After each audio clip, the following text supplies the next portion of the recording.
성경 말씀을 함께 읽겠습니다.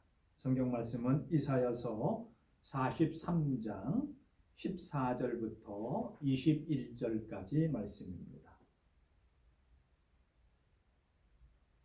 너희의 구속자여 이스라엘의 거룩하신 이 여호와가 말하노라.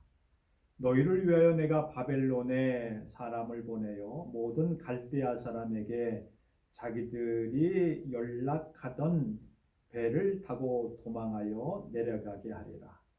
나는 여호와 너희의 거룩한 이요 이스라엘의 창조자요 너희의 왕이니라. 나 여호와가 이같이 말하노라. 바다 가운데에 길을 큰 물 가운데에 지름길을 내고 병거와 말과 군대의 용사를 이끌어내어 그들이 일시에 엎드려져 일어나지 못하고 소멸하기를 꺼져가는 등불 같게 하였느니라.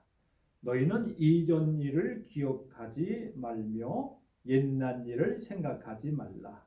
보라, 내가 새 일을 행하리니 이제 나타날 것이라. 너희가 그것을 알지 못하느냐? 반드시 내가 광야의 길을 사막의 강을 내리니 장차 들짐승 곧 승냥이와 타조도 나를 존경할 것은 내가 광야의 물을 사막의 강들을 내어 내 백성 내가 택한 자에게 마시게 할 것입니다. 이 백성은 내가 나를 위하여 지었나니 나를 찬송하게 하려 함이니라. 아멘. 오늘 본문의 말씀을 통하여서 날마다 새 사람으로 라고 하는 제목으로 수요 예배 말씀을 드리려고 합니다. 오늘은 눈이 많이 왔습니다. 지금도 오고 있고요. 뿐만 아니라 날씨도 작년 올해 가장 추운 날씨가 예고되어 있습니다. 우리가 옛날 어른들이 말하기를 예수님이 언제 오실 것이냐라고 할 때에 목사님들이 이렇게 표현을 했습니다. 비바람이 치고 굉장히 날씨가 좋지 않은 수요일 저녁 때 오시지 않겠느냐 이렇게들 말씀하셨어요.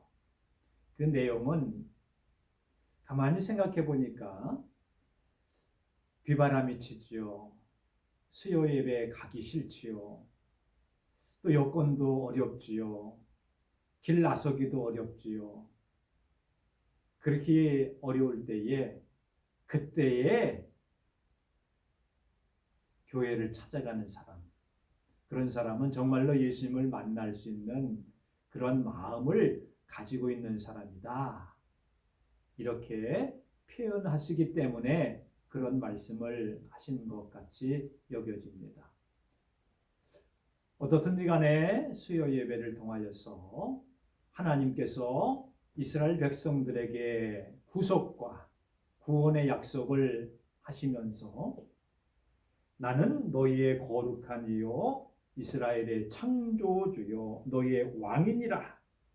내가 사막 가운데서 길을 내게 할 것이고 강물이 흘러넘쳐서 너희가 풍요롭고 사막에 물이 넘친 것처럼 너희들을 다시 회복해 주실 것이고 축복해 주실 것이고 그리고 너희들로 하여금 포로 생활 가운데서 온전히 해방시켜 주실 뿐만 아니라 그래서 너희가 예배를 회복하고 궁극적으로는 예루살렘에서의 하나님에 대한 사랑과 긍휼, 더 나아가서는 예수 그리스도를 통하여서 구원의 역사를 이루어지게 하는 새 일이 나타날 것이다 라고 하는 것입니다.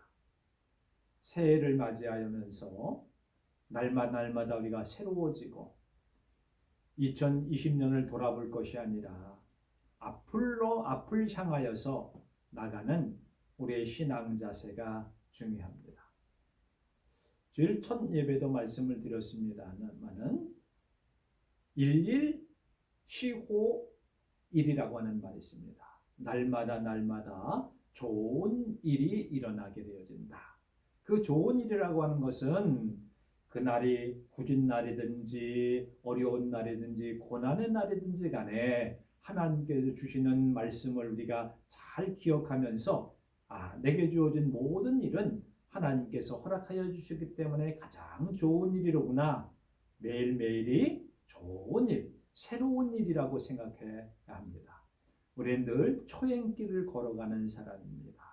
어제의 햇빛이 오늘의 햇빛이 아니에요. 어제의 공기가 오늘의 공기가 아니에요. 매일매일 새로운 것을 맞이하는, 우리가 간독 같은 길을 가더라도 초행길로서 우리가 매일매일 새로운 길로 가게 되어지는 하나님께 주신 새날, 거룩한 날을 우리가 맞이하면서 오늘 본문의 말씀, 특별히 18절에 나와 있는 말처럼 너희는 이전 일을 기억하지 말며 옛날 일을 생각하지 말라. 과거에 암울했던 일, 고통스럽고 힘들었던 일, 이런 거 다 벗어버리라.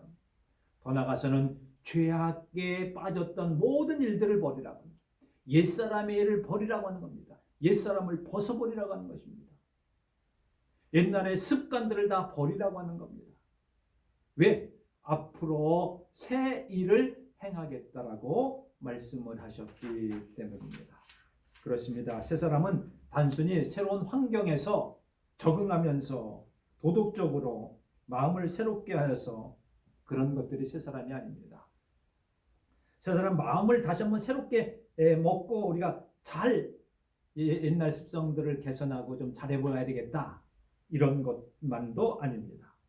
새 사람이라고 하는 것은 하나님과 나와의 관계를 회복하는 것입니다.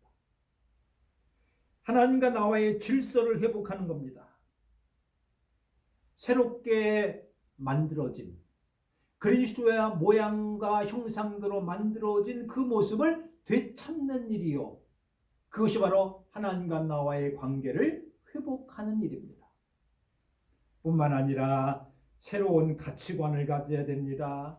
그리스도를 위해서 사는 삶을 살아야 됩니다. 나신의 탐욕과 욕심을 다 버리고 주님 한 분만으로 만족하고 주님을 경배하며 주님을 사랑하는 마음을 가지고 살 때에 주님의 말씀을 받아들이고 그 말씀을 지켜나가게 되어지는 것입니다. 그것이 새로운 사람입니다. 누구든지 그리스도 안에 있으면 새로운 피조물이다. 다른 말로 하면 새로운 사람이라고 하는 것은 그리스도 안에 있는 사람이 새로운 사람입니다. 도덕적으로 훌륭한 사람이 새로운 사람이 아니에요. 그리스도 안에 있는 사람이 새로운 사람입니다. 그래서 새로운 삶을 살아나가는 데 있어서 우리는 늘 소망을 가져야 됩니다. 또한 하나님의 약속을 굳게 믿어야 됩니다. 이스라엘 백성들이 포로 생활할 때에 하나님께서 이사야를 통해서 에레미야를 통해서 각 선자를 통해서 말씀하십니다. 다시 회복하게 되어질 것이다. 다시 구원해 주실 것이다. 하나님의 은혜로 채워주실 것이다 라고 하는 것을 말씀하고 있습니다.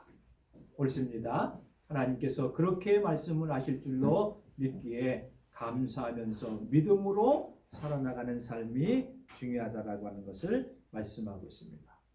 그러면 새 사람이 된 그 결과가 어떻습니까? 그것은 성령 충만한 삶입니다. 하나님의 은혜를 덧입는 삶입니다. 하나님과의 바른 관계를 갖는 겁니다. 하나님과의 관계를 회복하는 삶입니다.